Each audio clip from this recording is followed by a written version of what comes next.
Hey, if sports teaches us anything, it's to accept our victories as graciously as we accept our defeats, with quiet dignity and grace. Mother Puss Bucket. It's hot out there, but let's blow them off the line of scrimmage. Headline,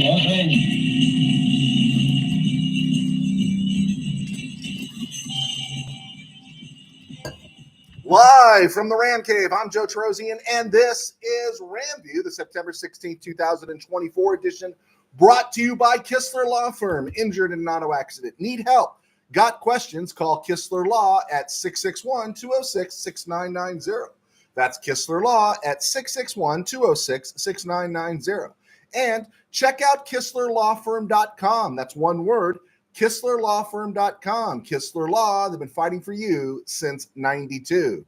And by Temple City Auto Repair. Having some auto issues? Get yourself some John and Henry at TempleCityAutoRepair.com. And by Benched, the app. Never get a zero again because you didn't set your fantasy roster. Download Benched, the app today. Okay, hey, this is the game, huh? The Rams got boat raced, right? And I don't think I've ever been so wrong about a game in my life. Across the board, the Rams lost. And we could all complain injuries, but hey, it is the NFL. That's what happens. There are injuries, and no one's going to feel sorry for you. And I guarantee you, I wouldn't feel sorry for the Rams if I was their opponent, right? At this point, I'll modify. I said the high end for this team was 13 wins, low end 11. I will modify this. I will say, high end for this team right now is 10 wins, which means, however, I am not ready to bail. Now, you might think I'm insane, but I'm not ready to bail. I've seen this show before. It looks a lot like 2022, but we're not going to walk away from it. Are you really going to walk away? You're not going to walk away. The Rams did get boat raced, and there's all kinds of stuff that's happening right now. So stick with us. We're going to talk about the game itself. We're going to talk about injury issues. We're going to talk about around the NFL. And did you know the sudden sainthood of Kyler Murray has one game, and for goodness gracious, they want to put him in the Hall of Fame already. But I want to break that down a little bit. Okay, offense. Cooper Kupp is hurt now, right? Going to the IR, likely. But I'm not worried about the wide receivers. I'm not worried about the running backs. Kyron's got to do a better job. You tried running through that offensive line, which was pathetic yesterday. It's not Kyron Williams' fault. I'm good with Jordan Whittington. Tutu Atwell got some snaps yesterday, made some catches, had one bad drop. But here's what it does. It all falls back to the offensive line, and all I care about is keep Matthew Stafford upright. If they can keep Matthew Stafford upright, he can make those receivers work. He can give room for the running backs to run if the offensive linemen can do their job. Okay, was Warren McClendon really an improvement over A.J. Curry? I'll give you time to think about that. Now, PFF, of course, had A.J. Curry as the worst left tackle in the history of football, right up there next to Bobby Evans, wherever you played Bobby Evans on the offensive line. But it was amazing that the Rams, with A.J. Curry at left tackle and Aiden Hutchinson bearing in on him, were able to mount a comeback and take the lead late in Detroit. With Warren McClendon, that thing was over faster than Dwayne Bobbick and Ken Norton, right? It really was. McClendon was far inferior against the pass rush than A.J. McCurry was. Far worse. Havenstein looked like he hadn't padded up since the beginning of August. He was okay. The interior couldn't get a push, and it all added up to a butt kicking. I'm going to need a couple more weeks before I write off the Rams. I'm going to hope it's going to get better. I could see a way for it to get better, but right now it was an absolute butt kicking, and there's no crying about it. The defense, the front seven got manhandled by a below par offensive line. Up till yesterday, that was a below par offensive line, and they look like the Conrad Dobler Cardinals from the mid '70s. With all their stars that were on that team, right? Tom Banks, Conrad Dobler, Dan Deerdorf, all those guys, Bob Young, Roger Finney, and they looked great, right? And the Rams looked pathetic. They looked like a defense that had never seen film on Kyler Murray and the Cardinals before. Now, we can say, the Rams got rid of their best DT, their best linebacker. Even Jordan Fuller is not in uniform in LA anymore. And so maybe they had never seen him. But really, it looked like they were playing Kyler Murray for the first time. Of course, for the Rams in uniform, it was their first time, like Jared Verse, Braden Fisk, Trey White, Cam Curl. The Rams look like a bunch of rookies out there. In fact, I got a note from our sponsor, Paul Kistler. He sent me a text during the game. He says the defense looks shabby out there. Yeah, they did. They look shabby. They look like a bunch of rookies. How many times did you see Jared Verse and even a couple times Braden Fisk get zeroed in on Kyler Murray, and he got away from them? Now, we can say Aaron Donald wasn't there, but Aaron Donald wasn't the only guy attacking Kyler Murray these last couple years. I think it's a live and learn, and I think they'll learn from it. So again, I'm not ready to end this. What bothered me most wasn't the big plays Kyler Murray made. Murray is a splash player. The 2 touchdowns to Marvin Harrison were splash plays, and I thought that was a really fast review on a very suspect opening touchdown. It was a nice pass and everything, but didn't you think that review went a little quick? I thought that review was a little bit quick, right? The Marvin Harrison plays were splash plays because the team couldn't get Kyler Murray contained or boxed down, right? The first one, like I said, was highly questionable. The play up the sideline to Harrison was a splash play. The touchdown pass to Elijah Higgins was a splash play. And then Murray broke off a couple runs because the Rams couldn't keep lane integrity, okay? A little more lane integrity on the rush, a little more discipline in the secondary, a little more experience for players like Verse, Byron Young, Braden Fisk, and I think that's fixable. What was terrible to watch was what bothered me was an inferior offensive line defeating the Rams offensive line that the Rams invested in a little bit this year. I mean, they got blown out. Braden Fisk, Bobby Brown searching for a contract. They were blown out of the water. Kobe Turner held up okay, but they got the snot beat out of them from the Cardinals from the get-go. James Conner, who I respect, James Conner's a great player.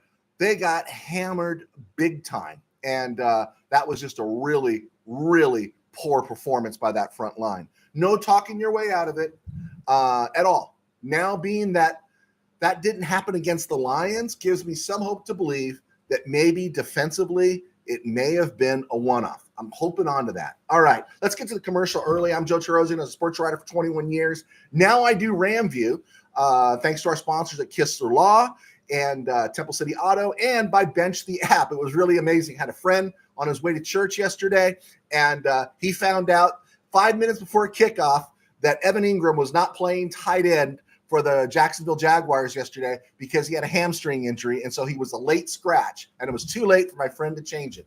Well, if you're tired of losing fantasy games because you forgot to check your lineup, with Benched the app, that's a thing of the past. Benched is the only app that ensures you never leave a non-starting player in your lineup. Don't miss out on crucial points. Don't be the one who forgot to bench a player on game day. Win your league. Keep your pride. Deliver some spite. And let Benched handle the rest. Download Bench the app today and dominate your fantasy season. Also, I write books. Those are our sponsors of my book, Game Day in the Ram Cave. Thank you so much for your support. I hope you guys are enjoying it. Please leave a comment if you got it, and leave a review on Amazon if you do. Not many people leave reviews these days on anything, but if you could leave a review, that would be great. Thank you so much. It's available in both Kindle and paperback. Thank you guys so much. I'm going to get the questions here in a second, but I want to wait until they put Kyler Murray in the Hall of Fame because that's all I was hearing. Let me do a quick zoom around the NFL and other places.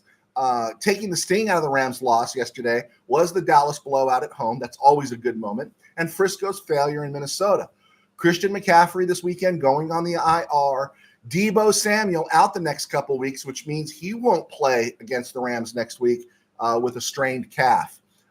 Vikings elevated former Ram Jonah Williams off the practice squad to their active roster. Same for Ben Skoranek and the Steelers. Bad news for the Chiefs. Isaiah Pacheco fractured a fibula. Bryce Young is heading to the bench this week in favor of Andy Dalton.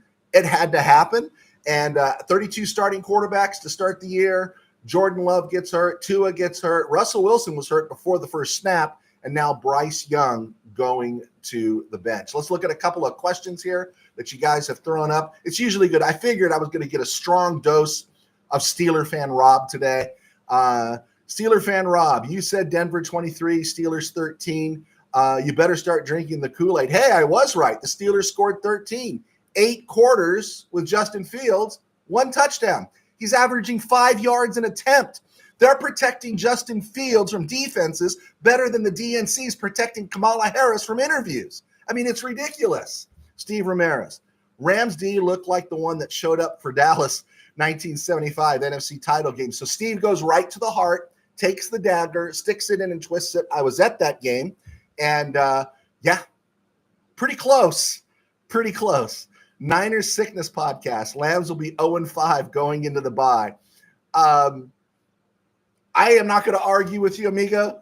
Tough day for the Rams, tough stretch for the Rams, but you've lost Debo and McCaffrey, and you had some close calls yesterday with Bosa and Kittle. Now, I know they came back and finished, but I'm not writing off the Rams yet. Tim Burns, I don't panic, but a bad O-line made bad yards per carry for a bad running game. Defense was a disaster, said all of God's people. And to me, I again, some people were trying to take shots at Matthew Stafford. I'm saying, you put up with Matthew Stafford's put up with the last 2 weeks.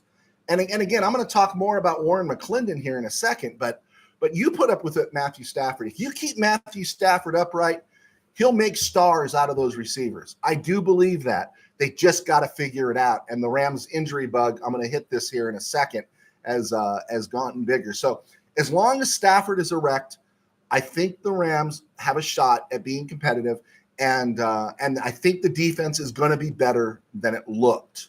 Will be better.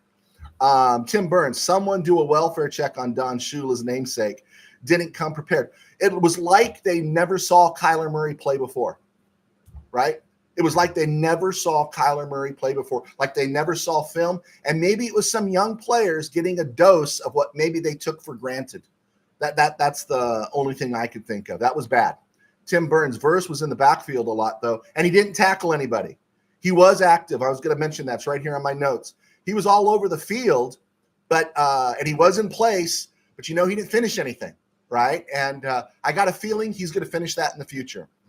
Tim Burns, I called Alvin Kamara and the Saints. Thank you very much. I'll admit it. I gave up on Alvin Kamara, and we're going to find out about the Saints, right? Let's see. Tim Burns, 2021 all over. Hey, 2021 was a Super Bowl, Mr. Burns. Are you thinking 2022? Steve Ramirez, or are you thinking 3-game losing streak and then we go on a run and win the Super Bowl? Let's see. Jim Everett, the great. Niners Sickness ate 7 bowls of Pasoli. Oh, man. Don't slam. Hey, man, I had some ceviche this week. And tore my lips open, man. That was so spicy. Steve Ramirez, I hope it's 2021 all over again. Yeah, me too, Steve.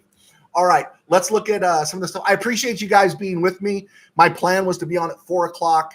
My day job got ahead of me, and I do apologize. All right, Jimmy G and Alaric Jackson are back from suspension.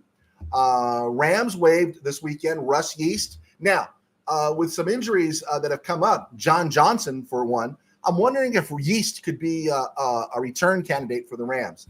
They've activated Cam Lampkin, Nikola Kalinick, and Justin Dedich from the practice squad. They didn't activate Mike McAllister, and that one tells me McAllister, what's going on with him? Now the bad news from the injury stuff: Cooper Kupp ankle, IR candidate, extended period of time. Boom, right? John Johnson, 4 to 6 weeks, fractured scapula. Boom. Jonah Jackson, left guard, played every snap, aggravated his shoulder because he had the scapula issue too. Will miss extended time, may go on the IR. Boom. Josh Carty, I didn't even hear this one. I was just told this one. I looked it up. I found it on Rams Wire. Josh Carty tweaked his groin. Boom. But he's expected to play. Puka Nacua, Steve Avila, Joe Noteboom, Darius Williams, all on the IR. Not a good look for the Rams. Do I wish the Rams were 2-0 like the Steelers? Of course I do. But I think it's just going to be sweeter when the Steelers fall. Okay, let's look at some of the PFF grades. I do have a tendency to agree with them a little bit, a tiny bit. Stafford did okay up the middle for the most part with the guards. Jonah Jackson had a 75 grade pass blocking. Rob Havenstein had a 75 grade at right tackle. I thought that was a little high. Kevin Dodson was 65 grade at right guard. But look at those guys. Jonah Jackson in run blocking, 41. Rob Havenstein, 57. Kevin Dodson, 53. Against that Cardinal defensive line. Deplorable. Warren McClendon scored a 41. I thought he looked worse than A.J. Akuri, and he scored a 64. They didn't really run his way that much in run blocking. Bo Limmer, man, the center who fell back to earth, right? 35.9 pass protection, 54 run blocking. And yeah, everyone said the Rams got away from their running game. There was no running game. They couldn't even establish the bare minimum running game, and it came back and bought them. Speaking of McClendon, I really believe the Rams and McVay rolled the dice on moving him to left tackle. Sunday was the first time he played that position in the NFL. We talked about that briefly last week. And his 37 college starts were all at right tackle. He flashed occasionally to left tackle, but he's a right tackle. And then you're asking him to play left tackle in the NFL? I think I'd have found another thing to do. Didn't the Rams sign Ty Neske? Is he on the practice squad? If I'm going to sign a 39-year-old, he must be ready to play, and he should have played. Last note on offense, Davis Allen was a scratch because of his back issue. On defense, again, they look like guys who had never played Kyler Murray before. Quentin Lake, 39% in coverage. Cam Curl, 40. Kobe Durant, 47. Trey White, 53. That's just not going to get it done in the NFL.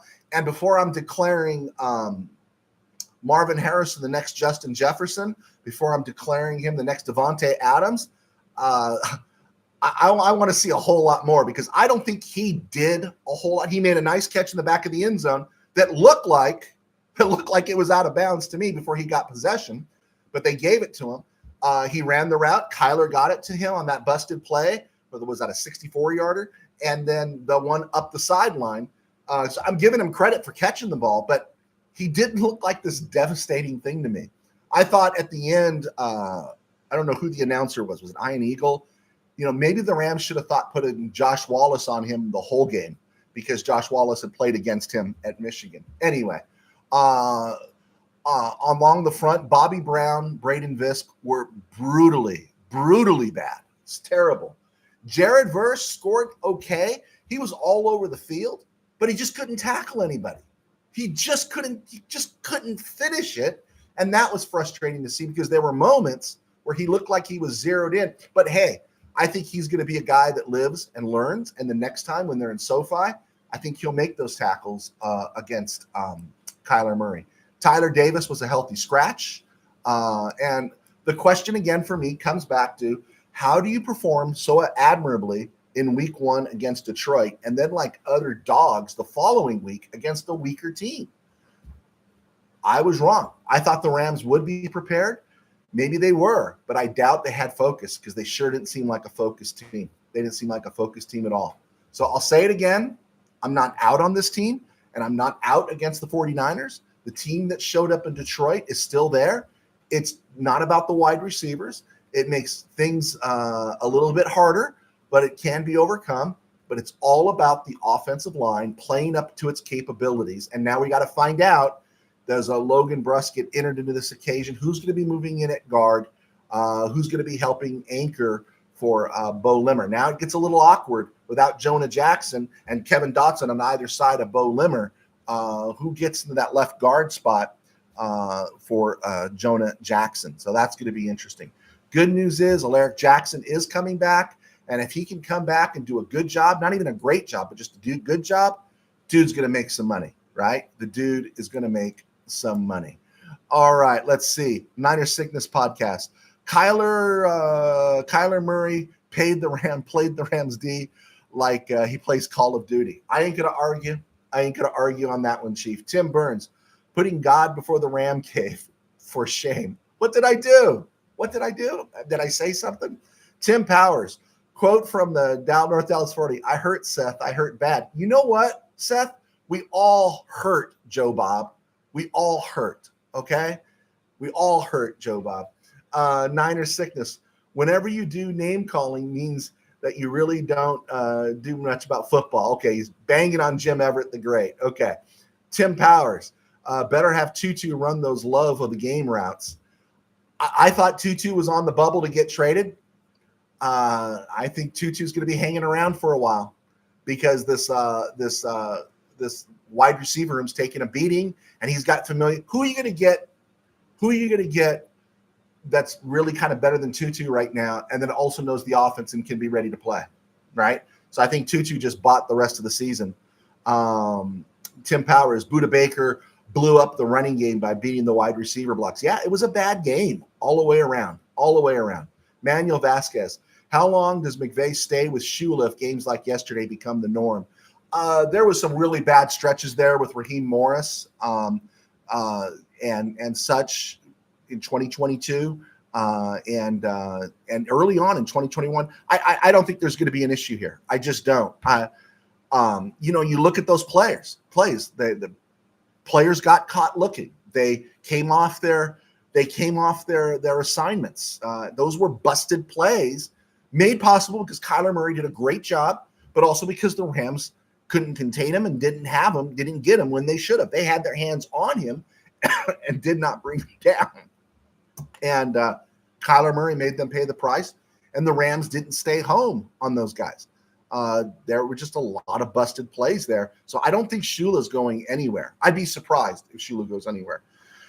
Tim Burns, again, it's 2021 all over again. What wide receiver do we get before the Super Bowl? Okay, so you're confident, Chief. All right, so what wide receiver do we get for the Super Bowl? Well, let's look at some of those 0-2 teams, right? Let's look if somebody wants to come over and play with the Rams. You know who helped us win the Super Bowl with 4 catches and a key block? Bryson Hopkins, man. Just saying. Stoops. Mr. Burns wants Stoops. I'm not worried, Mr. Burns. It was a crud game. Okay, I agree to an extent. I agree the assignments were blown. I agree on a lot of those things. The one thing I can't get my mind around is how bad the offensive line was against an inferior offensive line and how dominated the defensive front was against a less than average Cardinals offensive line. That's the part that's tough for me to get around. That's the part that really upsets me because, you could take away those big plays. Let's just say they sacked Kyler. James Conner would have kicked the Rams' butt anyway, and they still would have beat the Rams, right? Take away 3 touchdowns, and it's still a 20-10 game. And that's the part that's just hard for me to get around because I thought Kevin Dotson, Jonah Jackson, Havenstein, those guys would do a better job, and they didn't. And then Limmer came crashing down to earth. A good learning experience for the kid. All right, I was 6-10 week 1. I'm 6-9 right now, just a bad week. But you know what I'm hearing? Bad week for a lot of people, right? Bad week for a lot of people because there are a lot of things no one expected. I took the Dolphins over the Bills. I was rooting for the Bills, and we know what happened. Tua says he's going to keep playing. I'd like to find the doctor that clears him and see how fearful that doctor is for clearing him in case anything happens in the future. When focused, it's tough to dismiss the Bills, right? Raiders and Ravens, Baltimore loses at home. What a win for Antonio Pierce. I think people have to stop disrespecting Gardner Minshew. That dude is not pretty, but that dude finds a way. We understand why the Rams are 0-2 for the most part, right? A lot of injuries, a lot of stuff. There's no mysteries solved with the Rams. But Baltimore is 0-2 and lost to Las Vegas at home. That's no bueno, man. There's real issues there in Baltimore. There's issues there. Chargers, Panthers, Bolts win. Harbaugh's winning games, Brandon Staley, Anthony Lynn, and Mike McCoy always lost. And it's going to be interesting. I think the Chargers are in Pittsburgh this week. That's going to be interesting. I think that's what it is. I'll take correction. Saints, Cowboys, bad loss for the Pokes at home. What a wonderful thing to see. Just the thing to kind of keep me from going too much into depression anytime the Cowboys lose. Saints get Philly next week. So I'm heeding the words of the wolf on the Saints. Everyone's getting a little amped up about the Saints, and we'll see how they handle Philly next week. Buccaneers, Lions, let Mayfield bake, right? Baker Mayfield's playing the best ball of his career. I'm happy for him. Lions look like they did last year. and everyone else has adjusted. And I think you're going to find out about Ben Johnson. Can they adjust because people have adjusted to them? Tampa Bay, though, remains interesting. That was a division I was ready to give to the Falcons. And right now, Saints and Buccaneers are playing well. We'll see if they can keep it up in New Orleans. Yeah, that's really going to be interesting. It looked like Kirk Cousins was going to be the best quarterback in the NFC South, but they're struggling, right? Well, we're going to find out. I'm not watching the game. No heads up, please. Colts Packers, ground and pound. Josh Jacobs is the next Jim Taylor. And I was stunned. I couldn't believe that. And it's kind of a disgrace. The Colts are a good team. But they're suffering with the growing pains of Anthony Richardson. Colts should have won that game. They just should have.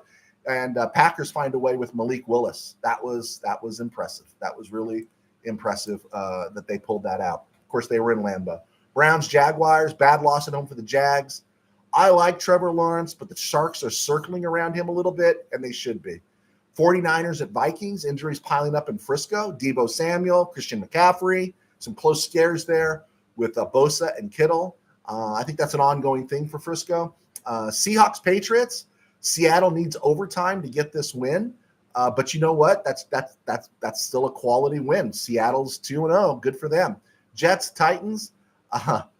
Thank goodness they were playing the Titans, right? Thank goodness they were playing the Titans. My guess is Will Levis soon will be the 5th NFL starter at the beginning of the season at quarterback that is going to lose his job either to injury or benching.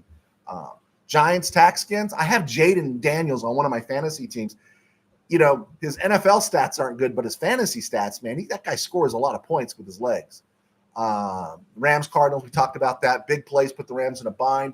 I think everyone needs also to heed the words of the Wolf on Arizona. Let's not, just yet. Steelers, Broncos, Pitt fans, Cedar fan Rob, all drinking the Kool-Aid. Justin Fields, 2 games, 8 quarters, 1 offensive touchdown. He's averaging 5 yards an attempt. 5 yards an attempt. Like I said, they're protecting him like a political candidate that they don't want to do interviews. It's unbelievable. Bengals, Chiefs. Sorry, Bengal fans.